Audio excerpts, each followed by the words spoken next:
Di may warrant of arrest na rin mga kababayan si Attorney Baligod for cyber libel. Yung abogado ng 18 mga ah, Malita Boys. O di na nakuha na anya Mr. Maravillas yung hanap ni Attorney Baligod. Paldo rin yata itong si Attorney Baligod, yun ang hanap buhay niya. Presenta ng mga faking witness. May nagpopondo din siguro. Kasi ano man po ang rason, mga kababayan, bakit niya gagawin ang ganyan? Di ba? Kung walang nasa likod. Siyempre, hindi man niya aminin.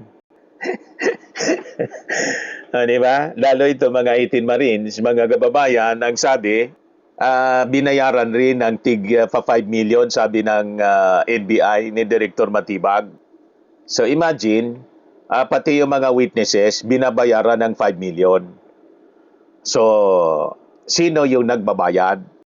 Si Mr. Maravillas naman niya. Hindi pa ba yan malinaw? Gawin nating malabo muna. Kunyari, hindi natin alam kung sino yung nasa likod. O, di ba? Mga kababayan. Ito yung mga balita ngayon. Arrest warrant out for cyber libel versus lawyer of 18 ex-bodyguards. Ito naman yung report ng Philippine Star. Arrest warrant issued versus lawyer of Saldicos, 18 alleged bagmen. Lahat ng mga balita.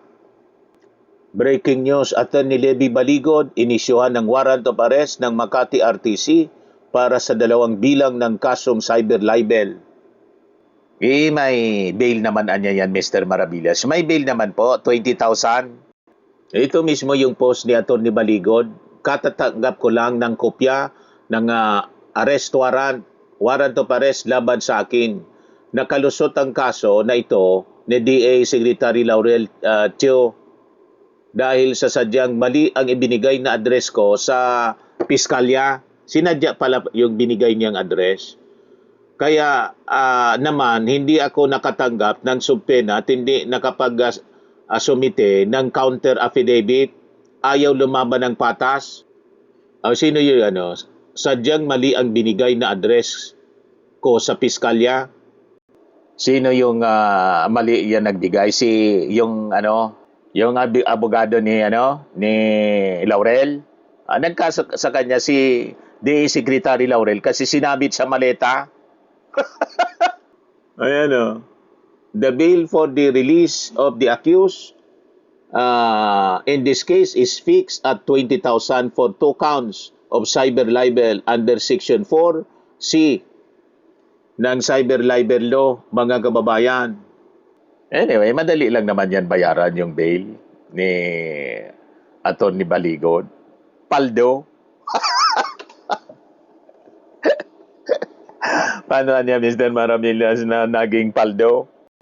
Ang sabi nga po mga kababayan doon sa report ng NBI ni Director Matibag, yung mga bagmen, binayaran nga po ng 5 million.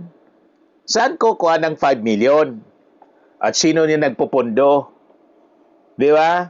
Iyon ang sabi ng National Bureau of Investigation. Bawat isa sa sinasabing mga bagmen para lang po mag-testify sa mga bogus investigation at magpapreskon na mas marami pa yung sinasabi ni Attorney Baligod. Siyempre, yun ang iisipin natin. Diba? Magpapagod si Attorney Baligod for what? Ngayon, magbabayad siya. Galing ba yan sa sa attorney's fee niya? Sino ang nagbabayad ng attorney's fee niya? Sa pag-execute nitong mga affidavits, sino nagbabayad sa kanya? Ng 18 Marines. Gratis lang ba? Pro bono? Inaubos na lang niya yung panahon niya sa ganyang gawain tapos peligroso pa? May maniwala na walang nagpupundo niyan? Di sige, isipin na lang natin na ignorante tayo. Magkunwari tayo mga kababayan na ignorante. But anyway, bigay ko muna sa inyo yung kwento. Sabi dito, Baligod in his Facebook page said the arrest warrant issued by Makati RTC 148 on June 15 stemmed from a case filed by DA Chief Francisco Tio Laurel Jr.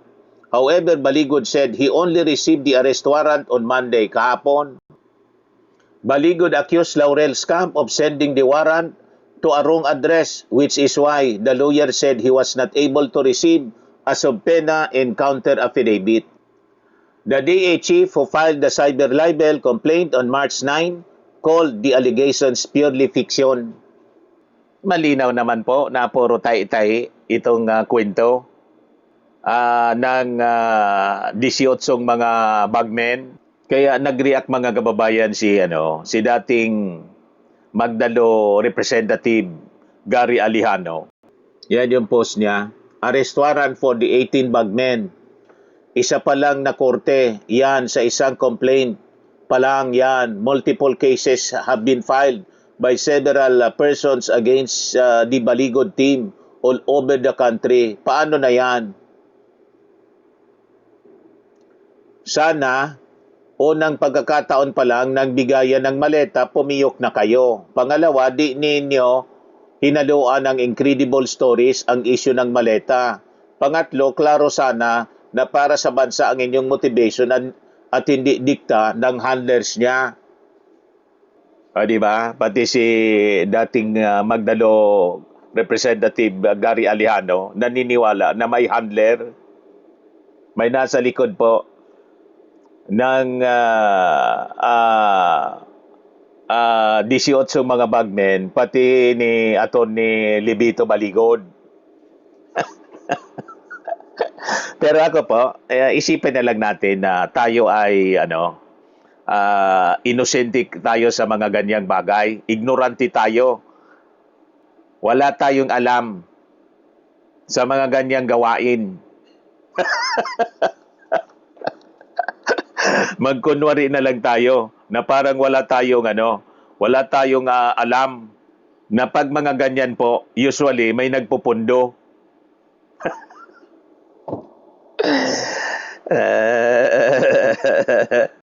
Left and right na kaso mga kababayan.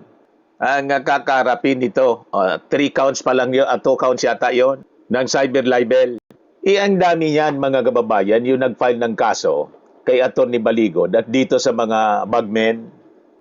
Ito mga reactions sa mga netizens. Yan ang napala ng feeling na above the law. Sabi ni Ixoni Flores Jr., it's your time to shine, Atty. Baligod. Mga tabugong didihis ang tatangan nyo. Sabi ni Glenn Doblado, this is joyful with joy, Cebu. Sabi ni Florante Elizaga, arrest immediately who knows about the fly. Sabi ni Ken Artagami, Nick Brace na naman yan. Sabi ni Joben Calde, magandang balita yan. Ngayon patunayan mo sa korte na may ebidensya.